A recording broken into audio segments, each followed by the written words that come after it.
Paul, it's a delight to be with you here in Oxford for the Oxford Colloquium, organised by Harris Manchester College, along with the Dietrich Bonhoeffer Institute. Can you tell us a little bit more about what the Colloquium is all about? Well, the colloquium that I'm attending and that you have just finished speaking at, Stephen, is about racialized Christian nationalism.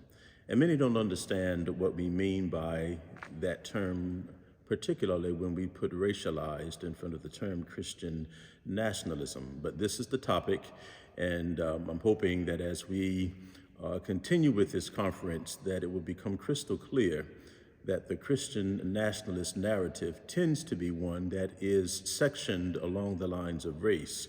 Of course, there are other expressions of Christian nationalism, but that tends to be the dominant motif around the topic that we're discussing. What's wrong with Christian nationalism?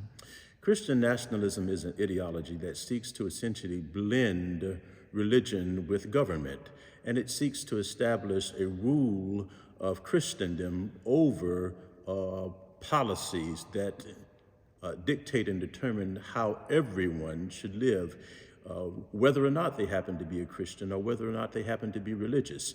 And in fact, in many instances, those who are advocates of Christian nationalism are not Christians at all, but they accept the worldview that has been put forth for many generations as a result of the presence of Christianity and its spread around the world. But you're implying this is a destructive movement rather than a constructive one. So in what way are they not following Jesus? Or in what way is their faith having destructive consequences, whether intended or otherwise? I would say that the destructive consequences are essentially a failure to adhere to the teachings of Jesus. Love your neighbor as you love yourself. Now, there's nothing wrong with one loving oneself, and that's part of what involves nationalism, and some would even use the term patriotism, a love of one's country. Nationalism would be, of course, loving one's country in spite of its flaws and perhaps in spite of what it does.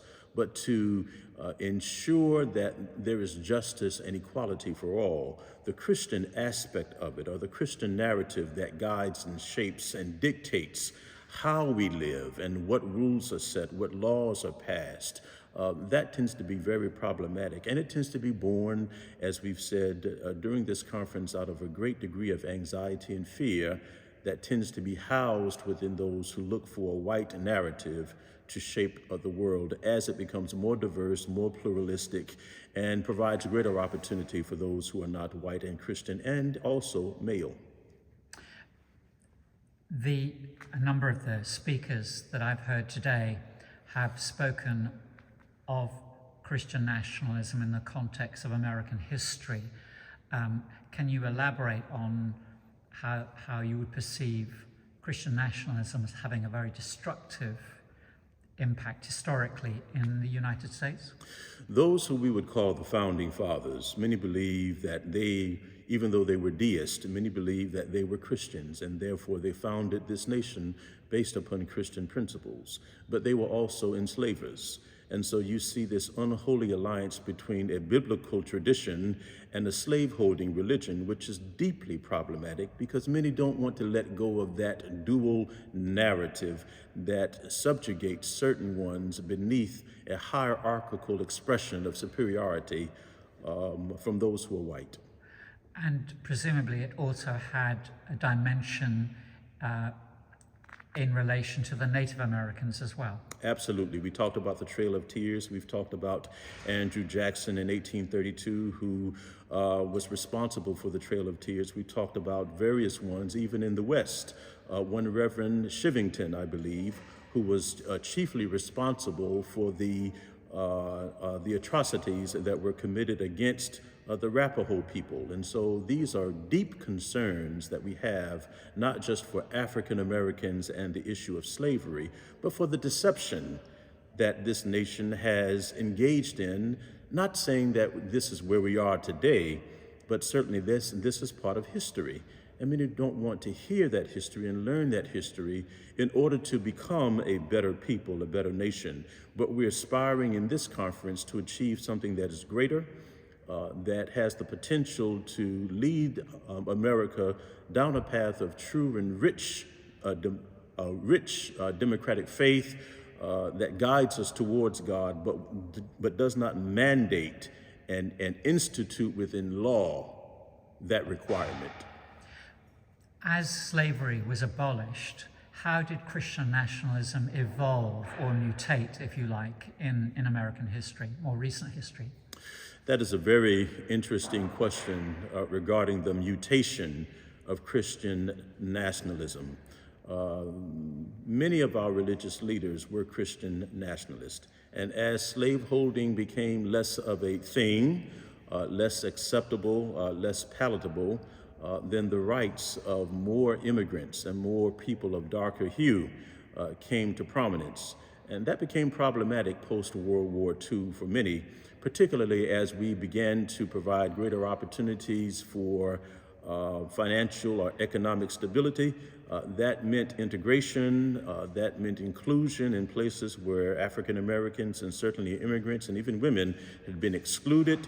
So that movement towards inclusiveness, accompanied by urbanization, technology, and other developments around the world, has fostered a kind of fear in some when we talk about even the browning of America because of immigration and intermarriage and these opportunities that have allowed us to recognize the humanity of one another has been deeply problematic for some. The contributors to this conference clearly are aspiring to challenge Christian nationalism. What are the intended outcomes of the conference? What do you hope will be the consequences?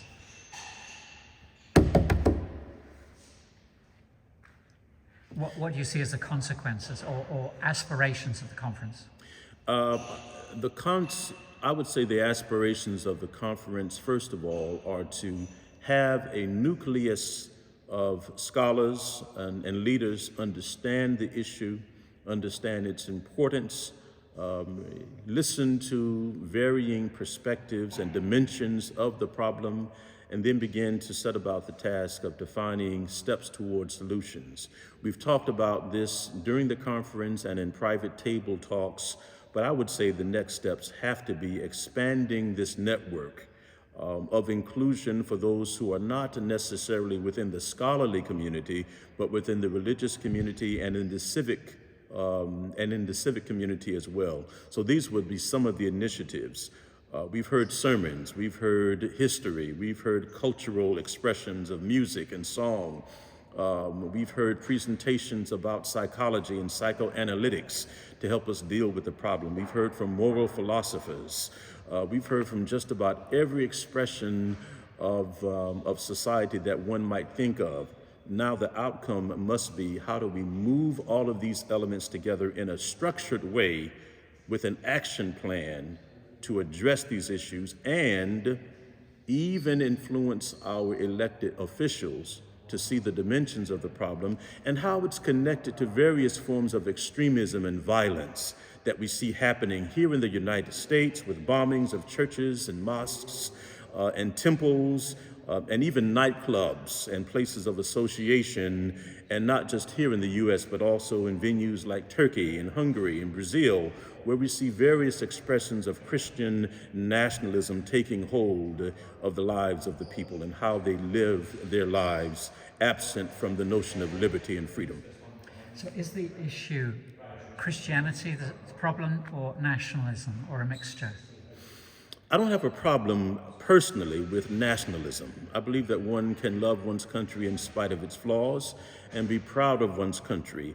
The problem is believing that Christian nationalism as an ideology, as a framework for how society should be governed, should be a substitute for the presence and the dimensions that the church must provide. And so we've talked a great deal about the role of the church, the people of God, and how we interface with other faiths beyond Christendom to have a pluralistic society that elevates certain virtues over the vices that Christian nationalism tends to espouse and accept.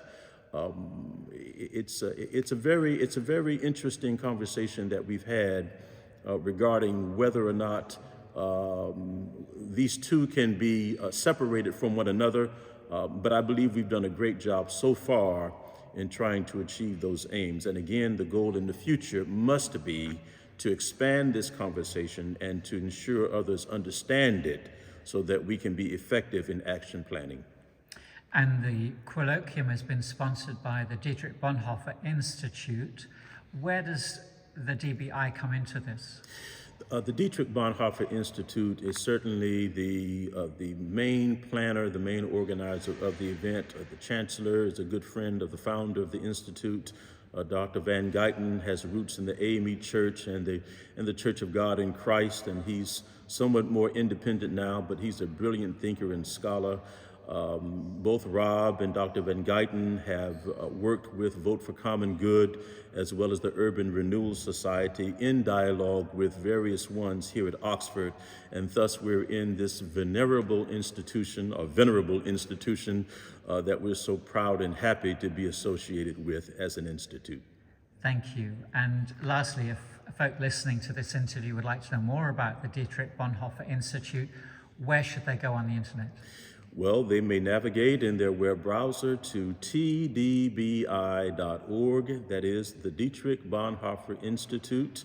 Just Google it. I'm sure the website will come up, and we will be able to appreciate working together and collaboratively to achieve an end to Christian nationalism.